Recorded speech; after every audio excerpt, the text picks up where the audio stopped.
Technology પ્રકરણ 1 રાસાયણિક પ્રક્રિયાઓનું સમીકરણ। તો રાસાયણિક પ્રક્રિયાના પ્રકારમાં આપણે વાત કરીએ તો આજે છેલ્લો પ્રકારની વાત કરીએ ઓક્સિડેશન અને રિડક્શન।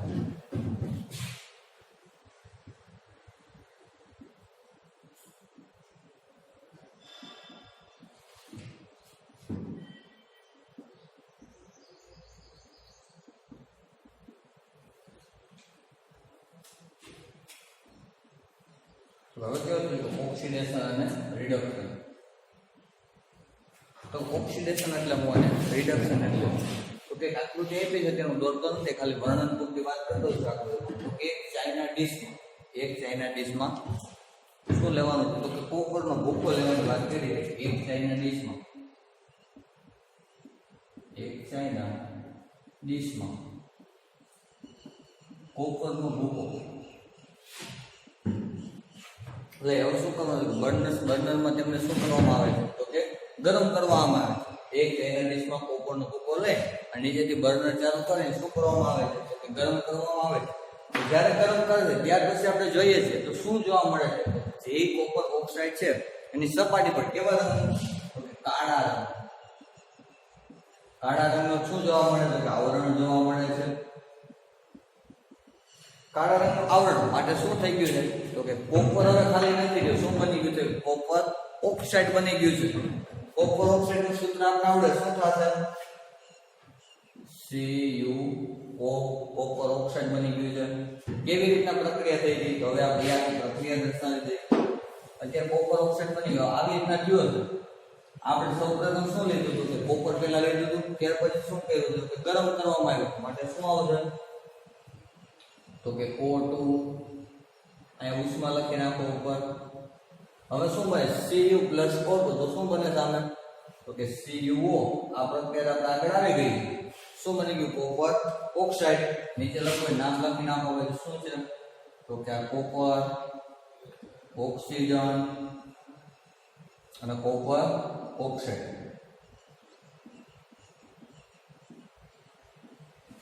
આખી પ્રક્રિયા બની ગઈ। અત્યારે આપણી પાસે કેવા સ્વરૂપમાં આવી ગયું છે તો ઓક્સાઇડ સ્વરૂપમાં આવી ગયું છે। હવે જ્યારે કોપર ઓક્સાઇડ પરથી કેવો અત્યારે થઈ ગયો આ રંગ છે કેવો છે અત્યારે તો કાળા રંગનો જોવા મળે છે કોણ છે CuO। હવે તો CuO પરથી H2 એટલે કે હાઇડ્રોજન વાયુ પસાર કરવામાં આવે। CuO પરથી કેવો વાયુ છે કે હાઇડ્રોજન વાયુ પસાર કરવામાં આવે છે ત્યારે શું બને છે તો એ પ્રક્રિયા લખો છો ત્યારે CuO H2 એટલે જે કોપર ઓક્સાઇડ ગરમ છે અત્યારે તેની ઉપર કેવો વાયુ છે હાઇડ્રોજન વાયુ પસાર કરવામાં આવે ત્યારે શું પ્રક્રિયા જોવા મળે છે તો કે આવું બની જશે। હાઇડ્રોજન બને ઓક્સિજન સાથે જોડાઈ જાય આ બાજુ શું આવે અહીંયા તો કે Cu H2O આ કોપર છૂટું પડી ગયું ને H2O। હવે આ એ તો કાઢી નાખું છું થોડીક વાર અત્યારે। હવે જો ખાસ ઓક્સિડેશન રિડક્શન ની વ્યાખ્યા ખાલી એમાં જો Cu H2 Cu અને H2O એટલે સંતુલિત કરવાની જરૂર છે। કોપર કેટલા છે 1 નિપજમાં કોપર 1 ઓક્સિજન 2 આપણે ઓક્સિજન તો કે 2 કરવા શું કરો આગળ 2 તો કોપરમાં પણ આગળ કેટલા મૂકી દઉં 2 રાસાયણિક પ્રક્રિયા સંતુલિત થઈ ગઈ। બીજી પ્રક્રિયા જો કોપર 1 નિપજમાં કોપર 1 ઓક્સિજન 1 હાઇડ્રોજન 2 હાઇડ્રોજન 2 તો બીજી પ્રક્રિયા તો સંતુલિત જ છે। હવે ખાસ માહિતી લો હવે કોપરમાં જોઈ કોપરે શું કર્યું ખાલી કોણ વધ્યું તો કોપર વધ્યું ઓક્સિજન શું કરી દીધો ગુમાવી દીધો। હાઇડ્રોજન જો શું કર્યું છે તો કે H2 માં કોણ ઉમેરાઈ ગયું ઓક્સિજન માટે ઓક્સિડેશન પ્રક્રિયા થઈ જાય। તો અહીં વ્યાખ્યા લખવી શું લખી શકાય આપણે વ્યાખ્યા લખો કે જે પ્રક્રિયા અથવા તો તત્વો શું ઉમેરાય છે તો ઓક્સિજન ઉમેરાય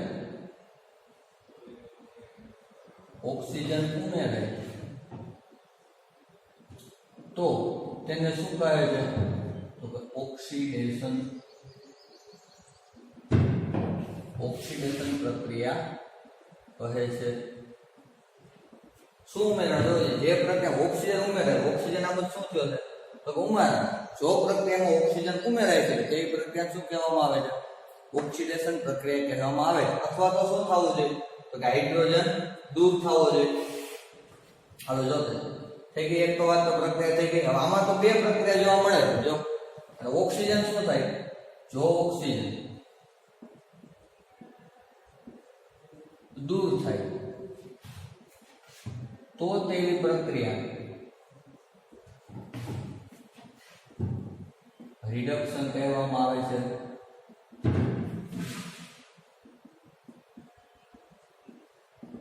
જો આમાં બે પ્રક્રિયા જોવા મળે છે. કઈ કઈ જોવા મળી? જોવો તો કે H2 છે એમાંથી શું બની ગયું છે? H2 માં શું ઓક્સિજન ઉમેરવા માટે આ હાઇડ્રોજનની પ્રક્રિયા કેવી થઈ અત્યારે? તો કે ઓક્સિડેશન પ્રક્રિયા. હવે જો CO માં ઓક્સિજન શું થયું છે? છૂટું પડી ગયું. માટે આ પ્રક્રિયા થઈ કેવી થઈ છે? તો કે રિડક્શન. રેડી? આ કઈ પ્રક્રિયા? તો કે H2 માં શું કહેવાય કે જે પ્રક્રિયા થતો ઓક્સિજન ઉમેરે, ત્યાં ઓક્સિજન ઉમેરાય તો એને કેવી પ્રક્રિયા કહેવાય? ઓક્સિડેશન. અને જેમાં ઓક્સિજન દૂર થાય તો તે પ્રક્રિયા શું કહેવામાં આવે છે? રિડક્શન. વ્યાખ્યા ખાસ યાદ રાખજો, આગળ દોડવામાં ખૂબ આવવાની છે. અથવા બીજી રીત તમારે વ્યાખ્યા કેવી હોય? ઓક્સિડેશન આંકમાં વધારો તો પણ ઓક્સિડેશન પ્રક્રિયા કહેવાય. ઓક્સિડેશન આંકમાં ઘટાડો તો શું કહેવાય? રિડક્શન પ્રક્રિયા. આ બાજુ માનો કે Cu+2 Cu+1 છે, પ્રક્રિયાથી Cu+2 બને છે. આ પ્રક્રિયા શું કહેવાય? તો ઓક્સિડેશન. શું કામ? તો ઓક્સિડેશન આંકમાં વધારો થયો છે. હવે માનો કે શું થયું છે? આ બાજુ +2 છે અને અહીંયા +1 તો ઓક્સિડેશન આંકમાં ઘટાડો માટે પ્રક્રિયા શું કહેવાય? રિડક્શન પ્રક્રિયા. આ આપણે ટેક્સ્ટ બુકમાં નથી, અત્યારે વધારાનો ખાલી કહું છું, ખાલી જાણવા પૂરતું તમારે. એ ધોરણ 11 માં આવશે એ વસ્તુ તો. હાલો થઈ ગયા વસ્તુ તો કઈ પ્રક્રિયા અને આવી કે જેમાં ઓક્સિડેશન અને શું જોવા મળ્યું? ઓક્સિડેશન અને રિડક્શન. ઓક્સિડેશન રિડક્શન બે જોવા મળે તે પ્રક્રિયા શું કહેવાય? રેડોક્સ પ્રક્રિયા. રેડોક્સ પ્રક્રિયા. જે પ્રક્રિયામાં ઓક્સિડેશન અને રિડક્શન જોવા મળે તેવી પ્રક્રિયા શું કહેવામાં આવે છે? રેડોક્સ પ્રક્રિયા અથવા ઓક્સિડેશન રિડક્શન પ્રક્રિયા તરીકે ઓળખવામાં આવે છે. ખાસ બે પ્રક્રિયા પાછી જોઈ લઈશું આપણે. તો શું જોવા મળે? આમાં તો સીધું શું થાય છે? તો ઓક્સિડેશન પ્રક્રિયા છે. કોપરમાં ઓક્સિજન ઉમેરવા માટે કઈ પ્રક્રિયા છે? તો ઓક્સિડેશન પ્રક્રિયા આપણે લખી દઈશું ખાલી અત્યારે. ઓક્સિડેશન પ્રક્રિયા. આ પ્રક્રિયા જે કઈ થાય? તો કે રેડોક્સ પ્રક્રિયા. શું કામ? તો કે કોપર ઓક્સાઇડ છે ને H2 છે તો શું થાય છે? આમાંથી ઓક્સિજન દૂર થાય છે, CO માંથી ખાલી CO જ વધે છે. માટે પ્રક્રિયા શું કહેવાય? રિડક્શન પ્રક્રિયા. હવે આમાં H2 માં ઓક્સિજન ઉમેરાય છે માટે તે પ્રક્રિયા શું કહે છે આપણે? તો ઓક્સિડેશન. શું કામ? તો ઓક્સિજન એમાં ઉમેરાનો છે માટે કઈ પ્રક્રિયા કહેવાય? ઓક્સિડેશન પ્રક્રિયા. થઈ ગઈ વાત તમને કાઢી. હવે બીજી એક વધારાની પ્રક્રિયા આપી છે તેના વિશે પણ વાત કરતો આવે શીખીને આપણે.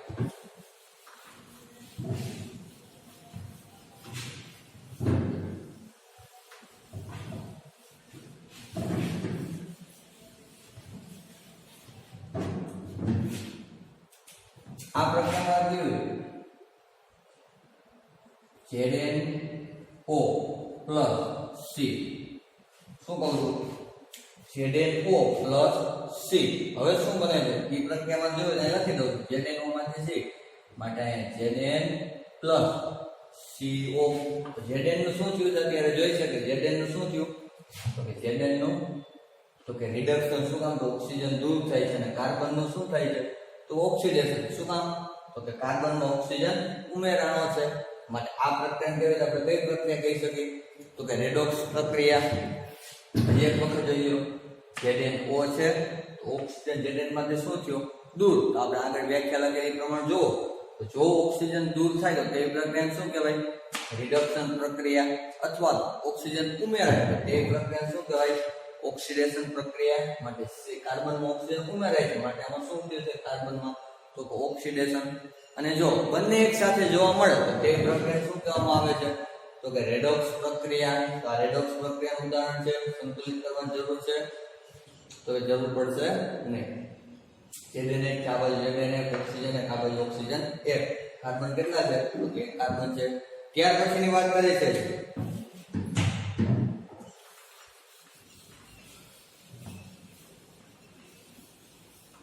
તો અમુક પ્રક્રિયા એવી છે કે માનો કે એક વાત છે ઓક્સિડેશન રિડક્શન છે તો હવે એવું કેવું હોય? જો ઓક્સિજન ઉમેરે તો આપણે શું કહીએ છીએ?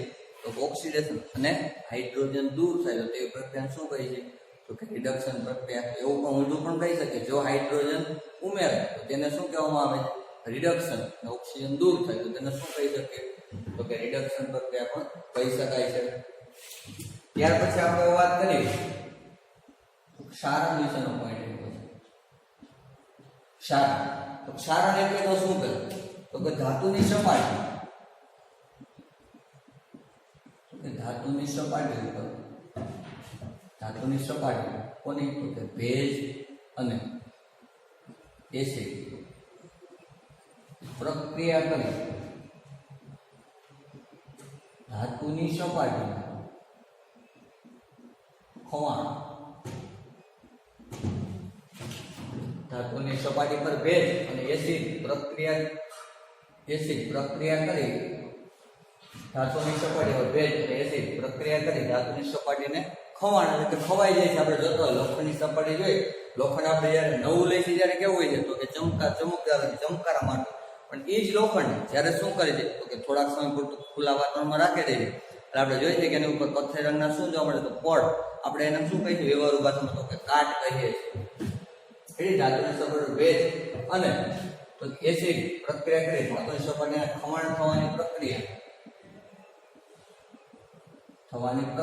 શું કહે છે, તો કે ક્ષારણ કહે છે. પડી ગઈ વાત ખબર? હવે તો કે આપણે તો કે આ વસ્તુ છે એના હું કેવું છે, તો કે દેશ હોય કે બીજું વિશ્વને તો કે લાખો કરોડોનું નુકસાન થાય છે. શું કામ? તો માનો કે લોખંડની સપાટી છે, આ મારી પાસે લોખંડ છે, હવે થોડોક સમય જ્યારે સપાટી શું થઈ ગઈ, રિડક્શન ઓક્સિડેશન પ્રક્રિયાના કારણે તો કે સજ્જડ ફેરિક ઓક્સાઇડ, તો કે લોખંડની સપાટી છે એની ઉપર શું લાગશે, તો કે જ્યારે કાટ જોવા મળે પડ શું થઈ જાય, એક પડ ખવાઈ ગયું છે, માટે વળી બીજું પડ આવશે, થોડોક સમય ત્રીજું પડ. લોખંડની સપાટી શું થાય કે ખવાણ થવે, વારંવાર લોખંડને બદલાવવું પડશે ઝાઝા સમય પર. હવે આ તો વાત થઈ ગઈ છે કે ધાતુની સપાટી ભેજ એસિડ વચ્ચે પ્રક્રિયા થઈ ધાતુની સપાટીને ખવાણ થવાની પ્રક્રિયાને શું કરે છે, તો કે ક્ષારણ કહે છે. આ તો કોની વાત કરી કે આપણે લોખંડની વાત કરું છું. પેલા લોખંડ, સિલ્વર અને કોપર, તો કે જ્યારે લોખંડની સપાટી કોની સાથે, તો ઓક્સિજન O2 સાથે પ્રક્રિયા કરીને કેવાનું, તો કે લાલાશ પડતા કથ્થઈ, કેવા કરું છું, લાલાશ પડતા કથ્થઈ રંગનું આવરણ બનાવે છે. કેવું હોય, સજ્જડ ફેરિક ઓક્સાઇડ, તો કે લોખંડની સપાટી પર ખમણ થાય છે, કેવા રંગ, તો કે કથ્થઈ રંગનું આવરણ જોવા મળે છે. કયા વાયુને લીધે લોખંડ ઉપર આવરણ ખમણ થાય છે, ઓક્સિજનને લીધે. ત્યાર પછી તો કે સિલ્વર પર હવામાં રહેલા સલ્ફરને લીધે થાય છે, અને શું બનાવે છે, તો કે કાળા રંગનો. થોડોક સમય આપણે ચાંદી હોય થોડોક સમય સુધી રહેવા દે એટલે એને કહું કે સેજ કાળા ટપકા જોવા મળે. શું કામ, તો કે એની સપાટી ઉપર ખમણ જોવા મળ્યું છે. તેના લીધે હવામાન સલ્ફરને લીધે આ વસ્તુ જોવા મળે છે, કાળા રંગ. અને કેવા, તો કે કાળા રંગનું બનાવે છે. આનું નામ આપવું હોય તો શું થઈ જાય, તો કે સિલ્વર સલ્ફાઇડ. સિલ્વર સલ્ફાઇડ આવરણ બનાવી નાખે છે. આમાં બનાવે તો કેવું બનાવે છે, તો કે સજ્જડ ફેરિક ઓક્સાઇડ, સજ્જડ ફેરિક ઓક્સાઇડ. ત્યાર પછી કોપર, હવામાંના કાર્બન ડાયોક્સાઇડ સાથે પ્રક્રિયા કરશે. કોપર હવામાંના કાર્બન ડાયોક્સાઇડ, પિત્તળના આપણે ઘરે તો કે જૂના વાસણો આપણે જોયા તો કેવાનું, તો કે લીલા રંગનું પડ જોવા મળે. તેના લીધે કોપર સાથે હવામાનનું કાર્બન ડાયોક્સાઇડ વાયુ પ્રક્રિયા કરશે અને કેવાનું, કે લીલા રંગનું પડ જોવા મળે. જ્યારે કોપર હવામાનના કાર્બન ડાયોક્સાઇડ વાયુ સાથે પ્રક્રિયા કરશે અને લીલા રંગનું જોવા મળશે, અને શું બનાવે છે, તો કે કોપર કાર્બોનેટ. ખાસ વસ્તુ યાદ રહેશે, લોખંડની સપાટી પર જ્યારે ઓક્સિજન પ્રક્રિયા કરશે ત્યારે શું બનાવે છે, તો કે સજ્જડ ફેરિક ઓક્સાઇડ. કેવા રંગનો બનશે, તો કે કથ્થઈ રંગનો જોવા મળશે. સપાટી લોખંડની કથ્થઈ રંગની જોવા મળશે. સિલ્વર ઉપર તો હવાની આજુબાજુ આપણે ચાંદી કોઈ વસ્તુ ખુલ્લી રાખવામાં આવશે શું જોવા મળે છે, તો હવામાંનો સલ્ફર ચાંદી ઉપર પ્રક્રિયા કરીને શું બનાવે છે, સિલ્વર સલ્ફાઇડ. કેવા રંગનો પડ જોવા મળે, કે આછા કાળા રંગના ટપકા કાળો રંગ જોવા મળશે. કોપર હવામાંના કાર્બન ડાયોક્સાઇડ સાથે પ્રક્રિયા કરશે, કેવા રંગ, તો કે લીલા રંગનો પડ જોવા મળશે. અને શું બનાવે છે, કોપર કાર્બોનેટ જોવા મળે છે. રેડી. અને આ બાજુ કેમ આવવાના છે આ વસ્તુ, તો કે ધાતુ અને અધાતુ પાઠ છે. ધાતુ અને અધાતુ પાઠમાં પણ આ વસ્તુ જોવા પાછી આવવાની. ક્ષારણ, તો કે ક્ષારણ થવાના ઉપાયો વિશે તો કે ધાતુ અને અધાતુ પાઠમાં પણ પાછી વાત આવશે.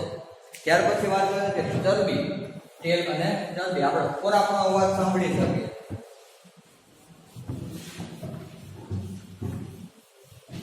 આવો આપણે ક્યારેક સાંભળ્યો ખોરાક.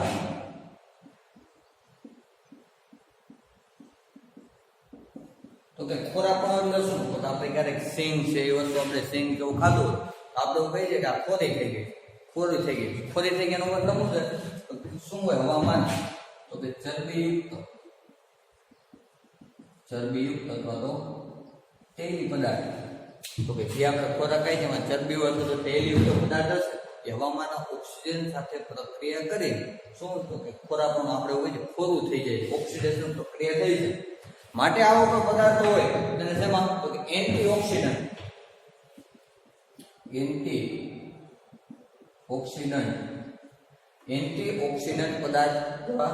પદાર્થ ઉમેરવામાં આવે છે. એન્ટીઓક્સિડન્ટ કઈ છે? ઓક્સિડેશન પ્રક્રિયાને પ્રતિરોધે. જેના માટે એન્ટીઓક્સિડન્ટ પ્રક્રિયા આપણે તો એવા પ્રક્રિયામાં ઉમેરશું જ્યારે ઓક્સિડેશન પ્રક્રિયા શું થઈ જાય એમાં ચરબીયુક્ત અને તેલી પદાર્થો ધીમી થઈ જાય. માટે આવા પદાર્થો એન્ટીઓક્સિડન્ટ પદાર્થો ઉમેરવામાં આવે છે. આપણે વેફર કે વસ્તુ જોઈએ છે તો કે વેફર લેવી એમ હોય તો આપણે હવા ભરેલી જોઈએ છે. હવા શું કામ રાખવામાં આવે? એવા તો કે ઓક્સિડેશન ન થાય માટે. તો કે ચિપ્સ કાતરી બનાવવા વાળા કેવો વાયુ ભરે છે એમાં? તો કે નાઇટ્રોજન વાયુ ભરે છે એન્ટીઓક્સિડન્ટ તરીકે. અને કેવો હતો કે નિષ્ક્રિય છે, નિષ્ક્રિય નાઇટ્રોજન વાયુ ભરવામાં આવે છે. માટે શું થશે કે જે આપણે ખાસ તરીકે વેફર ખાય છે તે લાંબા સમય સુધી ટકી રહે, ખોટી થઈ જતી નથી. માટે શું કરવામાં આવે છે? એન્ટીઓક્સિડન્ટ પદાર્થ કયો છે? તો નાઇટ્રોજન નિષ્ક્રિય તત્વ છે માટે તેમને ઉમેરવામાં આવે છે. આજની વાત કરી ખોરાકમાં ચરબીયુક્ત અને તેલ એટલે એન્ટીઓક્સિડન્ટની વાત કરેલી છે આપણે. તો જે આપણે આગળ પ્રક્રિયા છે એની વાત કરી નાખીએ તો આવી કઈ પ્રક્રિયા કીધી છે MnO2 પ્લસ HCl. આપણે જે ઓક્સિડેશન રિએક્શન કોઈ નથી એમાં પ્રક્રિયા બાકી એની વાત કરું MnO2 પ્લસ HCl. હવે MnO2 હવે શું કોની સાથે કે HCl સાથે પ્રક્રિયા કરીને શું બનાવશે? તો કે MnCl2 plus O2 plus Cl2. તો આવી રીતના બનાવે MnO2 HCl સાથે પ્રક્રિયા કરીને શું બનાવશે? તો કે O2 અને Cl2 બનાવે. સોરી અહીં શું આવશે? તો કે H2O. હા H અને ઓક્સિજન સાથે પ્રક્રિયા MnO2 HCl શું બનાવે? MnCl2 અને પ્લસ તો કે H2O બનાવે છે અને Cl2. હવે પેલા તો રાસાયણિક પ્રક્રિયા સંતુલિત છે કે જોઈ લઈએ. મેંગેનીઝ કેટલા છે? તો 1 આ બાજુ મેંગેનીઝ 1 ઓક્સિજન 2 આ બાજુ ઓક્સિજન 1 પરીક્ષા માટે 2 કરવા શું કરું? તો કે આગળ 2 મૂકી શકું. હાઇડ્રોજન તો કે 1 જ છે, આ બાજુ હાઇડ્રોજન તો કે 4 છે માટે અહીં શું કરી શકું? તો કે આગળ 4 મૂકી દઉં. હવે ક્લોરીન જો કેટલા થયા? 4 ક્લોરીન. આ બાજુ ક્લોરીન કેટલા છે? 2 આયન કેટલા થઈ ગયા? 4. ઓલમોસ્ટ સંતુલિત થઈ ગઈ. પાછી સંતુલિત જોઈએ તો મેગ્નેશિયમ 1 આ બાજુ મેગ્નેશિયમ 1 ઓક્સિજન 2 આ બાજુ ઓક્સિજન 2 હાઇડ્રોજન 4 આ બાજુ હાઇડ્રોજન 4 ક્લોરીન 4 આ બાજુ ક્લોરીન કેટલા છે? 2 અને 2 4. હવે આમાં જોવે કોનું ઓક્સિડેશન થયું છે કોનું રિડક્શન થયું છે. માટે આપણે જોઈ શકીએ છીએ જો તો મેંગેનીઝ છે MnO2 આ બાજુ MnCl2 છે તો MnO2 મેંગેનીઝ નું અત્યારે શું થયું છે અહીંયા? તો કે રિડક્શન થયું. કઈ રીતના ખબર પડે? તો ઓક્સિજન શું થયો છે? તો કે દૂર થયો. તો ઓક્સિજન દૂર થાય તો આપણે શું કહેવાય? તો કે રિડક્શન. ત્યાર પછી આમાં જો HCl તો HCl માંથી Cl2 નું જો હોય તો ત્યારે શું થાય? Cl2 ઓક્સિડેશન થયું છે. તો બીજી એક કે ઓક્સિડેશન એટલે કે જો હાઇડ્રોજન દૂર થાય તો તે પ્રક્રિયાને પણ શું કહેવામાં આવે છે? ઓક્સિડેશન પ્રક્રિયા કહી શકાય. HCl માંથી હાઇડ્રોજન દૂર અથવા તો હાઇડ્રોજન ઉમેરાય તો તેને શું કહેવાય? રિડક્શન પ્રક્રિયા પણ કહી શકાય. હાઇડ્રોજન ઉમેરાય તો રિડક્શન કહી શકાય. તો રિડક્શન કોનું થયું છે? તો O માં કોનું છે? H માં થઈ ગયું તો રિડક્શન થઈ ગયું. હવે HCl MnCl2 પડી ગઈ ખબર? MnO2 નું શું થયું છે ત્યારે આપણી પાસે આયા તો રિડક્શન અને HCl માંથી Cl2 નું શું થયું છે? તો ઓક્સિડેશન. ઓક્સિજન ઉમેરાતો નથી પણ હાઇડ્રોજન દૂર થયો છે છતાં પણ આપણે તેને શું કહી શકીએ છીએ? ઓક્સિડેશન કહી શકીએ છીએ. ચાલો થઈ ગયા પ્રક્રિયા તો કે આજનો લેક્ચર આપણે અહીંયા પૂરો કરી દે. ઓક્સિડેશન રિડક્શન પ્રક્રિયા ક્ષારણ અને ખોરાકનું જોયું. તો હવે તો આપણું જે ચેપ્ટર છે રાસાયણિક પ્રક્રિયા અને સમીકરણ તો આજે આપણે અહીંયા પૂર્ણ કરી આખો પ્રકરણ પૂર્ણ થઈ ગયું છે. હજી કોઈ ટોપિક જે આમાંથી ન સમજાવ્યો તો મને મેસેજ દ્વારા પૂછી શકો કઈ વસ્તુ કઈ રીતના આવી શકે. હા, ત્યાર પછી એમાં પાછળ સ્વાધ્યાય એટલું જ હતું. જે ટોપિક આપણે પૂરો થાય તો કે ટોપિક માનો કે વિઘટન પ્રક્રિયા પૂરો થાય અથવા તો વિસ્થાપન પ્રક્રિયા, સંયોજન પ્રક્રિયા, જે ટોપિક પૂરો થાય પાછળ એમાં અમુક પ્રશ્ન 3-4 આપે છે. એમાંથી પણ પરીક્ષામાં પૂછાય છે. એવા પ્રશ્ન જે ન થતા હોય તો એ પણ મેસેજ કરીને તમે પૂછી શકો છો. અથવા તો સ્વાધ્યાયનું સોલ્વ કરવાનું છે તો કે સ્વાધ્યાયના પ્રશ્નો ખાસ ક્લિયર સોલ્વ કરેલા હોવા જોઈએ. તો કે સ્વાધ્યાયના પ્રશ્નો તમારી જાતે સોલ્વ કરો. જે પ્રશ્ન ન થાય એ પાછું મને પૂછી શકો છો. આજે આપણે પ્રકરણ પૂર્ણ કરીશું અને એ આશા રાખું છું કે આપણે વધુ સારી રીતે મહેનત કરો અને ખૂબ ટકાવારી સારી લેવો. હવે આપણે વાત કરીશું ત્યાર પછીનું ચેપ્ટર છે એસિડ બેઝ અને ક્ષાર વિશે વાત કરીશું.